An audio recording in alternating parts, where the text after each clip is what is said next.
सभी मीठे प्यारे भाई बहन को दिल से नमस्ते, ओम शांति। आज हम सुनेंगे कलयुग की अंतिम लक्षण क्या है, हम कैसे पहचानेंगे ये कलयुग अब अंतिम चरण में है। अभी कौन सा समय चल रहा है मीठे प्यारे भाई बहन, कलयुग ही है, सब जानते ही है। हम छोटेपन से ही सुन रहे, लोग कह रहे कि अब विनाश होने वाला है। आपने ज़रूर भी अखबार में पढ़ते होंगे, टीवी में भी देखते होंगे, चाहे जैसे भी हो। हम शास्त्र के अनुसार एक स्टोरी सुनेंगे।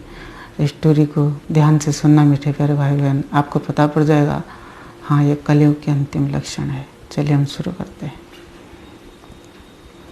जब महाभारत युद्ध चल रहा था पांडव और कौरव के बीच, कौरव हार गए और पांडव का विजय हुआ और पांडव को राजाई मिली, क्योंकि श्री कृष्ण जी ने उनके साथ ही थे।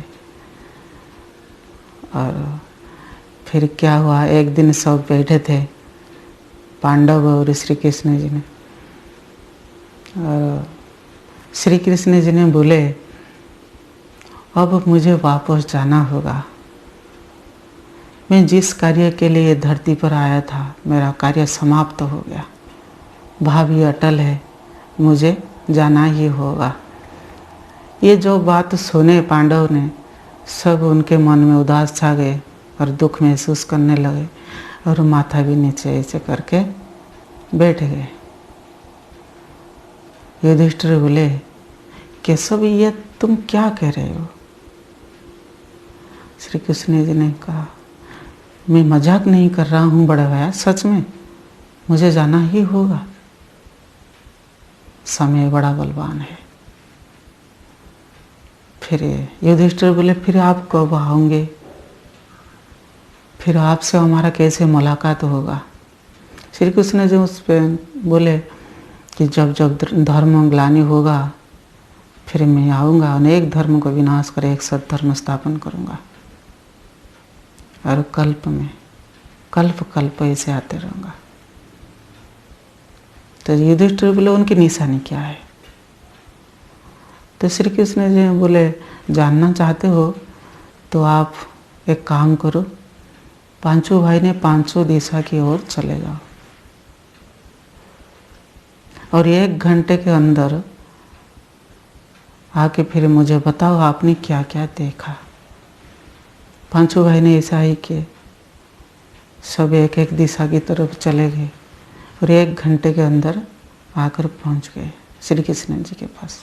श्री कृष्ण जी ने बोले पहले युधिष्ठिर से बड़े भैया आपने क्या देखा?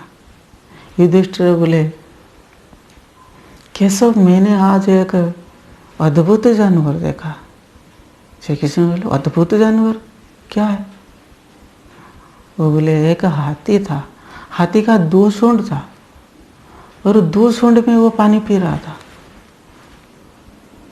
वो कैसे हो सकता है? एक हाथी का 2 सूंड, फिर 2 सूंड से वो पानी पी रहा है। श्री कृष्ण जी ने थोड़ा मुस्कुरा दिया, बोला ठीक है। फिर भीम से पूछा आपने क्या देखा? भीम ने बोला मैंने एक विशाल का पेड़ देखा, पेड़ के ऊपर एक पंछी बैठा था, वो पंछी गीत गा रहा था, फिर कभी कभी वो मंत्र जाप कर रहा था। और जो पंछी था उनके एक पैर में मांस के टुकड़े थे, शराब की बोतल था, सिगरेट था, और एक पैर में बहुत सारे शास्त्र थे, गीता भी थे। चाहे जैसे भी हो, वो पंछी मंत्र जाप कर रहा था और मांस भी बड़े प्यार से खा रहा था। ये कैसा हो सकता है? एक तरफ पाप कर्म, एक तरफ वो फिर मंत्र जाप कर रहा है। श्री कृष्ण ने ठीक है। फिर श्री कृष्ण जी ने बोले पार्थ तुमने क्या देखा? अर्जुन ने बोला कैसा?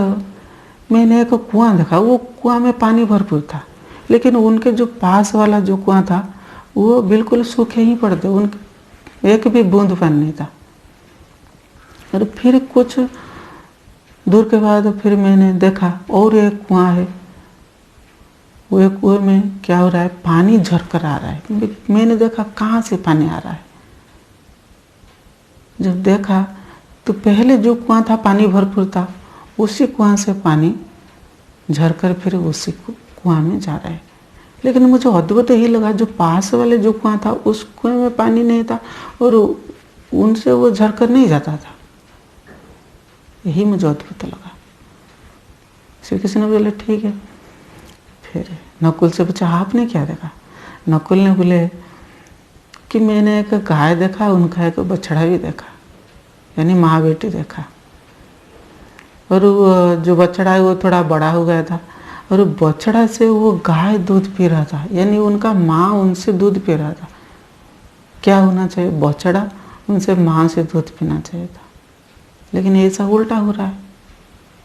बोले ठीक है। फिर सहदेव से पूछा अनुज तुमने क्या देखा? सहदेव ने बोले प्रभु मैंने एक बड़ा सा विशाल का पहाड़ देखा, उस पहाड़ से बहुत बड़ा वो पत्थर गिर रहा था, विशाल का पत्थर है। और वो पत्थर क्या जब नीचे गिर रहा था तो सभी पेड़ पौधे टूटकर नष्ट हो गए और वो कितने सारे झोपड़ियाँ भी नष्ट हो गए। लोगों में मन में हाहाकार है, भय है, चिल्ला रहे हैं। फिर मैंने कुछ समय बाद देखा वो विशाल का पत्थर फिर नीचे गिर कर एक घास के पास आकर अटक गई। वो कैसा हो गया? एक जादू सा था, चमत्कार था। ये कैसे हो सकता है ऐसे?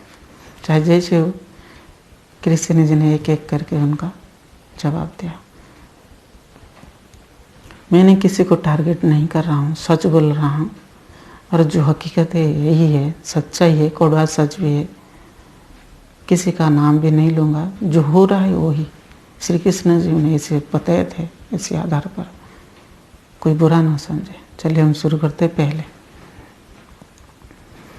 जो युधिष्ठिर देखे एक हाथी था और दो सूंड था, उसका अर्थ है ये मीठे प्यारे भाई बहन, कलयुग की अंतिम समय जो है, जो बड़े बड़े लोग हम देख रहे हैं, चाहे नेता मंत्री मिनिस्टर प्राइम मिनिस्टर प्रेसिडेंट है या कोई बड़े बड़े वकील है, पुलिस पे डॉक्टर है, जो गवर्नमेंट के नौकरी कर रहे थे, वो सब क्या कर रहे हैं? श्री कृष्ण जी ने कहा। जो पहले हम देख लेते हैं, जो नेता मंत्री है वो क्या करते हैं मीठे प्यारे भाई बहन? दो सूंड के साथ क्या कनेक्शन है, ध्यान से सुनिए। जब वोट के समय आता है, जब 5 साल पूरा होता है, वोट के समय फिर आता है चुनाव, जो क्या होता है लोगों के पास जाते हैं, बैठते हैं, उनसे उनके भी घर में वो भोजन भी कभी कभी खाते हैं, उनका भरोसा दिलाते हैं। वो कहते हैं सब तुम्हारा समाधान हो जाएगा, चिंता मत करो। वो जैसे जाने पहचान लोग वो लगते हैं। जब वोट गिनती शुरू समाप्त हो जाता है, जब वह विजयी बन जाता है वही व्यक्ति, फिर वही गरीब व्यक्ति जब जाता है, गरीब हो या साहूकार हो, फिर वो क्या कहते हैं मैंने तुमको पहचाना ही नहीं, तुम कौन है?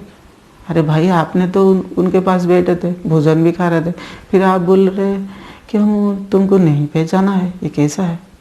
फिर कभी कभी क्या होता है, उनके जो सिक्योरिटी गार्ड को बुलाकर उनको भगा देते हैं, डंडा से भी पुलिस वाले उनको प्रहार लगा देते हैं। बड़े लोग भी ऐसे हैं, गरीब लोग भी ऐसे। वो किसी को पहचानते नहीं है, क्योंकि उनको सत्ता मिल गया, आसन मिल गया, फिर क्या ज़रूरत है इनकी? वो जानते हैं 5 साल की है, 10 साल की, कि वो तो हमारा परमानेंट छीन है, हमसे कोई छीन के नहीं ले सकता। यानी वो जो व्यक्ति है, सभी व्यक्ति तो ऐसे नहीं है, कुछ व्यक्ति ऐसे हैं, वो जानते हैं 5 साल में जो करूँगा मेरे मर्जी से चलने वाला है। क्या करते हैं मीठे प्यारे भाई बहन? वो गरीब से भी वो ये गरीब का नहीं है, साहूकार का भी नहीं है, सिर्फ सत्ता प्यारी है। वो जो भरोसा है ना दिलाते हैं, जो झूठा भरोसा दिलाते हैं, ये किसी का प्यारा नहीं है। वो दोनों सूंड से पानी पीते हैं, गरीब से भी और साहूकार से भी। कितना पैसा हड़प करते हैं आप सब जानते हैं, भ्रष्टाचार सब बढ़ रहा है, किसका प्यारा नहीं है। फिर दूसरा है जो हम बोले थे जो गवर्नमेंट के वकील है वो है, दो तरफ से वो पानी पी रहा है, पी रहे हैं कि नहीं। देखिए वो जो गरीब लोग हैं, साहूकार लोग हैं, उनसे वो रिश्वत लेते हैं कि नहीं, फिर गवर्नमेंट से वो तनख्वाह लेते हैं हर साल, हर महीने लेते हैं कि नहीं। अरे भाई आप ऐसे क्यों करते हो, आप तो गवर्नमेंट से पैसा लेते हो, फिर ये गरीब लोग से आप पैसा क्यों लेते हो। इस तरह होता है। श्री कृष्ण जी ने इसे बताया, एक कलयुग की अंतिम समय है, लोग किसी का नहीं है, सब अपने स्वार्थ पर चल रहे हैं। यानी एक हाथी का दो सूंड से प्यान करे, दो तरफ से देखते हैं फायदा है मेरा है। फिर दूसरे जो भीम ने देखा है, एक पंछी था और वो गीत गा रहा था, फिर मंत्र जप कर रहा था, मांस भी खा रहा था। उसका अर्थ यही है, आजकल कुछ लोग ऐसे हैं धर्म के नाम पर कलंक है, और धर्म कर्म तो कर रहे हैं लेकिन वो अंदर उनका कालापन भी ज़्यादा है, उनका कुछ अलग है। आप उनकी दुनिया में कभी नहीं बैठेंगे। और जैसे सब बड़े बड़े सब पकड़ गए अभी सलाखों के पीछे हैं, मंत्र जाप करते हैं, उधर क्या करते हैं, वो मांस खाते हैं, शराब पीते हैं, सब कुकर्म करते हैं, है कि नहीं। लेकिन हरे कृष्ण हरे राम कहते हैं, वही पंछी है, कलियुग की है, वो ज्ञानी है। लोग समझते हैं वो ज्ञानी है, वास्तव में उनके पास ज्ञान भी है लेकिन वो पाप कर्म करे, क्योंकि कलियुग है, सबके प्रभाव है, कली का प्रभाव है ये। फिर भरोसा किसमें नहीं है। व्यक्ति अपने खुद अपने पर भरोसा रखना है, भगवान पर भरोसा रखना है, किसी देहदारी के भरोसा नहीं चलना है। कर्म ही कहते हैं, कर्म ही धर्म है। झूठी आश्वासना में मत जाइए मीठे प्यारे भाई। फिर तीसरा है जो अर्जुन ने देखे थे, एक कुआं था, पानी तो फूल था, लेकिन वो दो कुएं, जो पास वाला जो कुएं वो पानी नहीं जा रहा था, लेकिन दूर वाले कुएं जो हुए पानी जा रहा था। इसका अर्थ है ये मीठे प्यारे भाई बहन, जो हमारे जो माँ बाप है, जो क्या करते हैं, बच्चों को जन्म देते हैं, जन्म देने के बाद वो जो उनके आशाएं थे, जो बूढ़े होंगे उनको देखभाल करेगा मेरा बच्चा, लेकिन सब उल्टा होता है। क्या होता है, फिर वो घर से निकाल देते हैं। वो कुछ लोग भी ऐसे माँ बाप को पूछते नहीं है, टचर भी करते हैं, लेकिन वो बुढ़िया माँ बाप क्या करते हैं, फिर पराया लोग अपना होता है। आपने जरूर देखा हो मीठे प्यारे भाई बहन, जो बेटा शादी करता है तो क्या करता है, अपना माँ को भी भूल जाता है, अपना बाप को भूल जाता है, अपना भाई को भी भूल जाता है, फिर पराया लोग अपने हो जाता है। जो ससुर के घर वाले लोग हैं, वो कहता है वही मेरा सास बहुत अच्छा है, ससुर जी बहुत अच्छा है, लेकिन अपना माँ बाप कुछ नहीं। लेकिन इतने दिनों से वो जो पालन पोषण कर रहे थे, उनको बड़ा किया था, वो कुछ नहीं, सब भूल गए एक दिन में। अपने पत्नी प्यारी हो गया, पराया लोग आकर के एक दिन में वो प्यारा हो गया, लेकिन वो अपना भाई बहन पराया हो गया। कितना बड़ी दुख की बात है। यही कलयुग की नियम है। पराये लोग को अपना साथी समझ कर वो चलेगा, लेकिन भाई भाई क्या होता है, राम राज्य है लेकिन भाई भाई लड़ाई झगड़ा, पराये लोग के कारण। पराये लोग अपना, अपना लोग पराया हो जाता है। कितना बड़ी दुख की बात है। और बहुत सारे मीठे प्यारे, स्टोरी तो बहुत लंबी हो जाएगा। फिर चौथे ने जो नकुल ने देखा था, एक गाय था बछड़ा से, वो जो गाय दूध पी रहा था। इसका अर्थ ही है जो लड़की है, जो कहते हैं निर्बला अबला है, लड़की क्या करते हैं, बहन क्या करते हैं। मैंने भी देखा हमारे जो घर जो आसपास जो है, एक बहन क्या करते हैं, वो माँ बाप को भी संभाल करते हैं। वो एक ट्यूटोरियल खोले हैं, ट्यूशन करते हैं, उनसे कुछ पैसा लेकर वो सब चलाती है।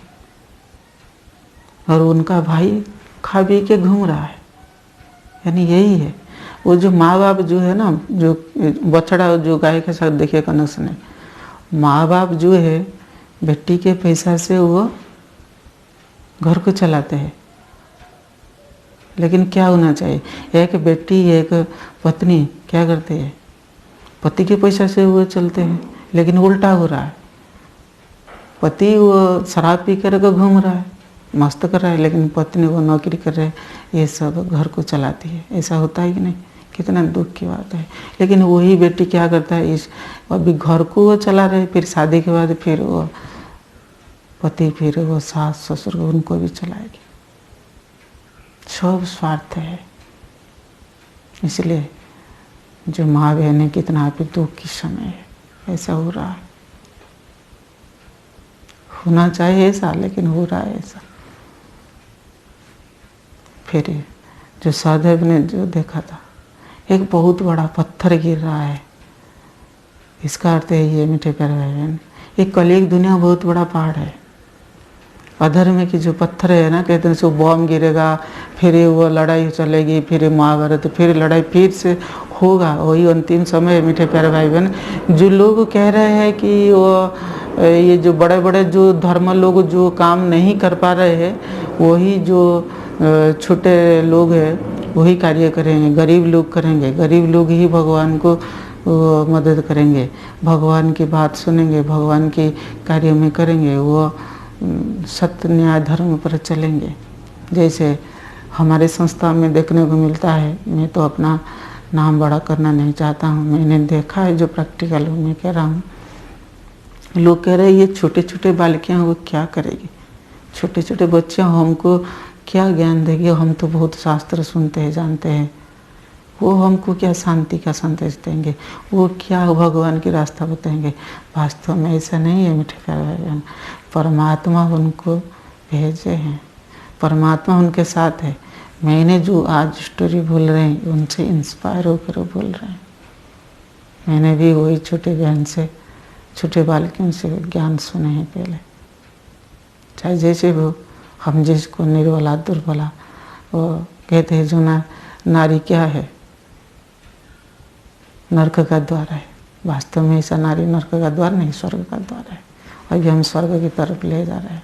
जो बड़े बड़े लोग कार्य नहीं कर पा रहे, वो छोटे छोटे बच्चियाँ कार्य कर रहे हैं, छोटे छोटे भाई काम कर रहे हैं, साधारण इंसान है। और फिर कलयुग की जो पहाड़ को उठाएंगे।